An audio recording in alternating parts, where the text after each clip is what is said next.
হাত কি বলছে মনে আছে তো? ঈমান, ঈমান আনলে বেঁচে গেলাম। আরেকটা কি? আমিলুস সালিহা, নেক কাজ, ভালো কাজ।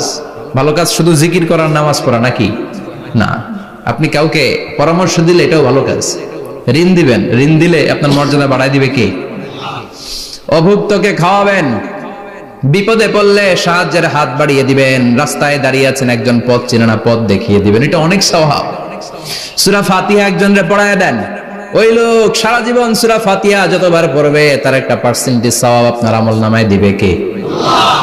তারপরে মানুষকে টাকা দিয়ে সাহায্য করবেন, অসুস্থ হয়ে গেলে রক্তের প্রয়োজন হলে গায়ের রক্ত দিয়ে সাহায্য করবেন, কবুল করবে কে? আল্লাহ। রক্ত দেয়া অনেক বড় ইবাদত, জানেন এটা? মুমূর্ষু ব্যক্তিকে যদি রক্ত দেন, আপনার এই রক্তের কারণে যদি কারো প্রাণ বেঁচে যায়, তাহলে আপনি কেমন যেন গোটা বিশ্বের সব মানুষের প্রাণ বাঁচিয়ে দিলেন। একজনকে বাঁচানো মানে সবাইকে বাঁচানো, একজনকে মারা মানে সবাইকে মারা।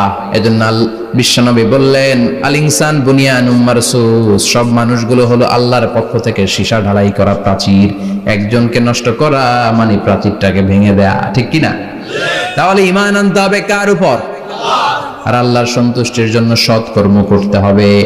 তারপরে একে অপরকে ভালো কাজের জন্য পরামর্শ দেওয়ার দরকার আছে না নাই?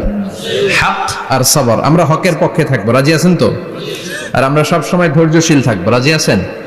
ইন্নামাস সাবর ইনদা সাদামাতিল উলা, বিপদের প্রথম ধাক্কায় ধৈর্যটা ধারণ করতে হবে। অনেকে বিপদ আসলে পেরেশান হয়ে যায়, চিল্লা ফাল্লা শুরু করে দেয়, কান্না শুরু করে দেয়, বিলাপ করে।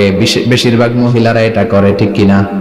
বিষ্ণু বললেন, বিপদের প্রথম ধাক্কায় কেমন সবর করলা এটাই দেখার বিষয়। ইন্নামাস সাবর ইনদা সাদামাতিল উলা, বিপদের প্রথম ধাক্কায় যে সবর ধরতে পারে সেই আসল সবুর, সেই আসল কি? সবুর মানে ধৈর্য ধারণকারী। বিশ্বনবী দোয়া করতেন, আল্লাহ আপনি আমারে ধৈর্যশীল বানান।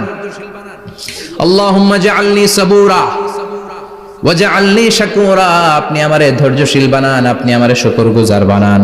ওয়াজআল ফি আইনি সাগীরা ওয়া ফি আয়ুনিন নাসি কাবীরা, আমার চোখে আপনি আমারে ছোট বানান, মানুষের চোখে আমারে আপনি বড় বানান। পড়েন আমিন। আমিন। আর জোরে পড়েন আমিন। আসুন আমরা আল্লাহ